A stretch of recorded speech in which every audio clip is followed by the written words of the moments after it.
Solid waste મેનેજમેન્ટમાં reduce, reuse અને recycle concept આંતરરાષ્ટ્રીય લેવલે પ્રચલિત છે.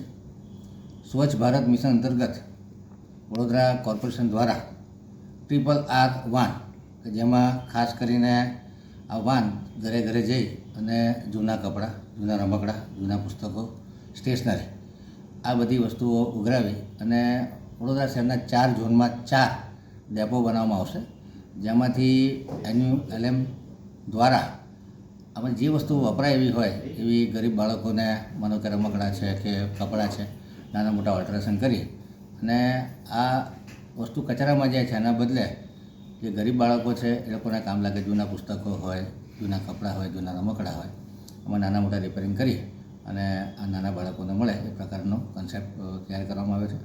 4 ઝોનમાં 4 RRR વાન ઊભી કરવામાં આવશે, 4 ઝોનમાં 4 ડેપો બનાવવામાં આવશે. એને સંલગ્ન જે કન્સ્ટ્રક્શન ડિમોલિશન વેસ્ટ છે એના માટે પણ સ્ટોર 4 ઝોનમાં બનાવવામાં આવશે.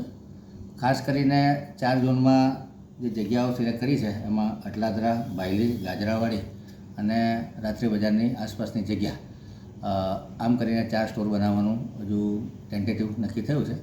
વખત જતાં આ જગ્યા ફાઇનલ થશે અને ત્યાં કન્સ્ટ્રક્શન કરી અને ડેપો પણ બનાવવામાં આવશે. હાલ તો એક જૂની વાન છે એને ઓલ્ટર કરી અને જે ટાટા એસની ગાડી છે એને ડેકોરેટ કરી અને આ વાન ચાલુ કરવામાં, જેથી કરીને લોકોમાં જાગૃતિ ફેલાય.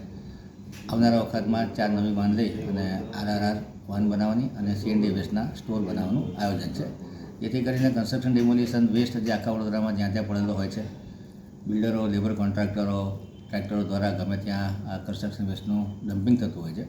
એના બદલે આ 4 ઝોનમાં 4 ડેપો દ્વારા જે CND વેસ્ટ છે એની જે રિસાયકલિંગ કરવાની સાઇટ છે અટલાદરા ખાતે, ત્યાં આગળ બધું મોકલવામાં આવશે, જેથી કરીને આમાંથી જે રીયુઝ થઈ શકે, એમાં પ્યોર બ્લોક બની શકે, મેન હોલના ઢાંકણા બની શકે, કમ્પાઉન્ડ વોલ માટેના પોલ બની શકે, જે અલગ અલગ આઇટમો આમાંથી બનાવવામાં આવશે, જેને ઉપયોગ કોર્પોરેશન દ્વારા પણ કરવામાં આવશે અને CND વેસ્ટવાળા બહાર વેચી પણ શકશે.